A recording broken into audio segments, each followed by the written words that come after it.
That young student with a passion for computers transformed the IT industry. The corporate leader inspired then unrecognized workforce with talent and drive. The philanthropist sparks new ideas that grow opportunity for others, and the humanitarian leaves a lasting impact on the world around him. So for all of these reasons, it is my great pleasure and honor to present the 2012 James C. Morgan Global Humanitarian Award to Narayana Murthy.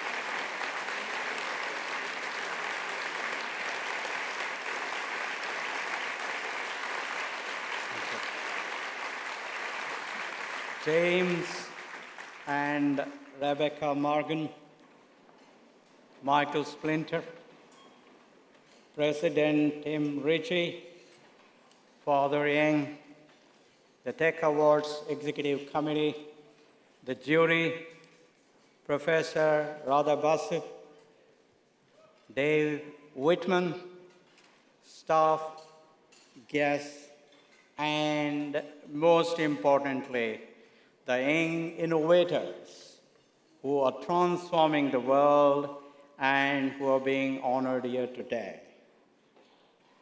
Let me first express my gratitude to every one of you for this kindness, this generosity, and this affection.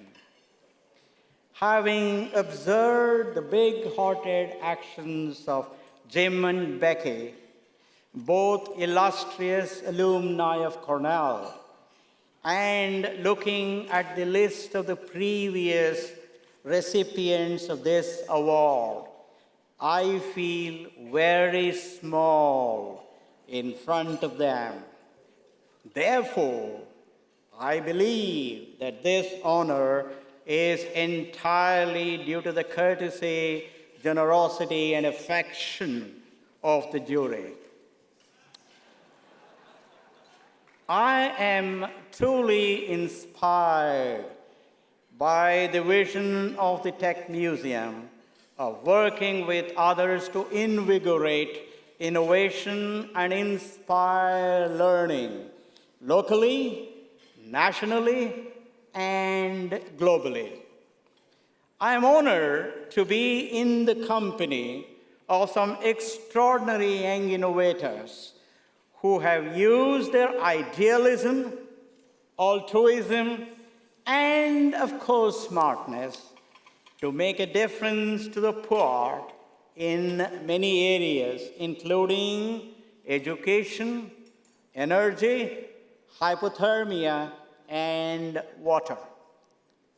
I also applaud the corporations who have encouraged these wonderful innovators. The best way I can show my gratitude for this honor is to commit to continue to work hard and hopefully smart in the remaining years of my life.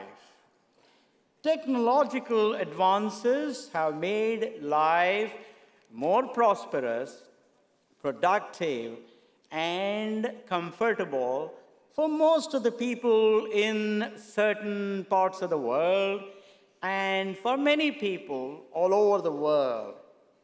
Yet, my friends, we see enormous suffering almost everywhere. A large number of children die as infants. Many of those that escape death are condemned to a life of malnutrition, illiteracy, and hopelessness. Over 1 billion people in the world live below the poverty line, and eke out a living with barely $1 a day. These people do not have access to basic facilities like clean water, power, nutritious food, schooling, shelter, and healthcare. The world must be grateful to GYM, Applied Materials, the various sponsors, and the Tech Museum for recognizing those that are making the lives of these poor people better, safer, and more hopeful through their innovative ideas and commitment to making them a reality. The previous winners and the innovators assembled here are all wonderful examples of that. I am excited by technology since it transcends class distinctions in bringing comfort, confidence, dignity, and hope to the poor. Healthcare, food, shelter, transportation, and education have become cheaper thanks to technology. Everybody knows how technology makes life more comfortable. Yes, making a difference in water, education, healthcare, and shelter are all extremely important, and these young innovators have demonstrated the impact of such work. There is no need for me to dwell much on that. These innovators are doing something even more important to shape the lives of the poor. They are giving confidence and dignity to the poor. Confidence and dignity, in my opinion, are extremely important to everybody, and in particular to the poor, to take advantages of the economic opportunities that a society provides. Therefore, let me spend a little bit of time on how technology brings confidence and dignity to the poor with two examples. Much before internet and mobile phones became the ubiquitous instruments of communication that they are today, the National Association of Software and Services Companies in India wanted to demonstrate the power of video conferencing in bringing confidence to the poor to the state-level politicians in India in 1992. Those days, most of the taxi drivers in Mumbai, as of today, probably thousands of them, came from a few towns in Uttar Pradesh, a northern state in India, far away from Mumbai. These drivers leave their families at home and come to Mumbai. Since these towns are far away, they would visit these hometowns just once or twice a year. That was the only time they got to spend time with their families, see the progress of their children, the health of their parents, and enjoy the companies of their spouses.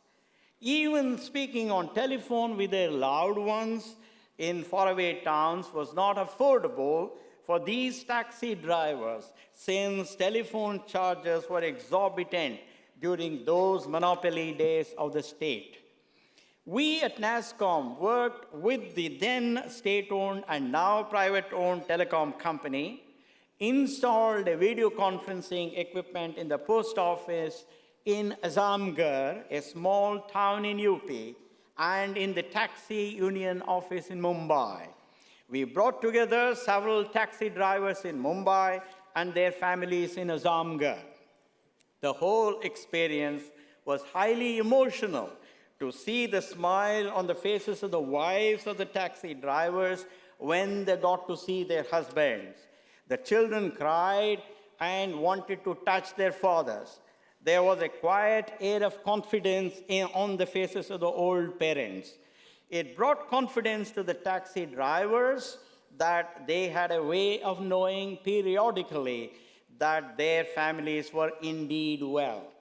This experiment was a watershed event for our politicians in India to understand that technology can indeed enhance the confidence of the poor.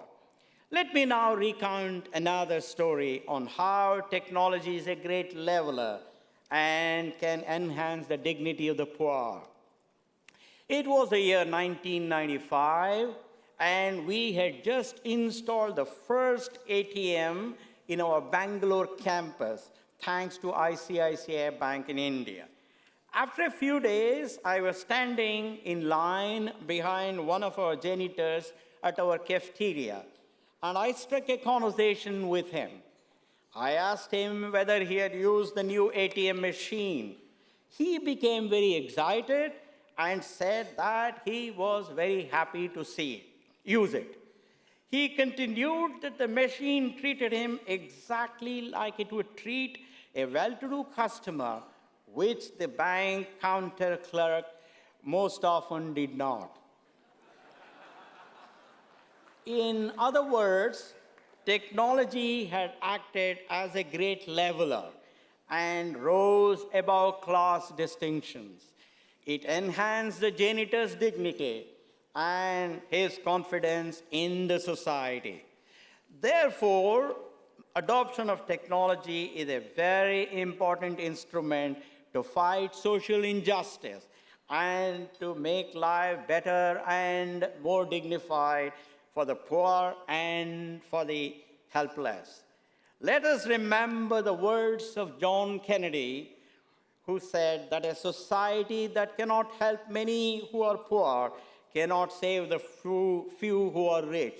Therefore, my rich friends, let's remember that the true power of money is the power to give it away.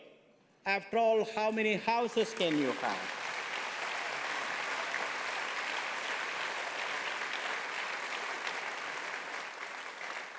How many cars can you have? How much of food can you eat? Therefore, whether it is the idealism of these wonderful innovators being honored today and of the corporations and individuals associated with the Tech Museum, or the practicality of most people, it is imperative that we bring confidence and dignity to the poor. It is imperative that these poor people have decent access to education, nutrition, healthcare, clean water, clean air, and shelter.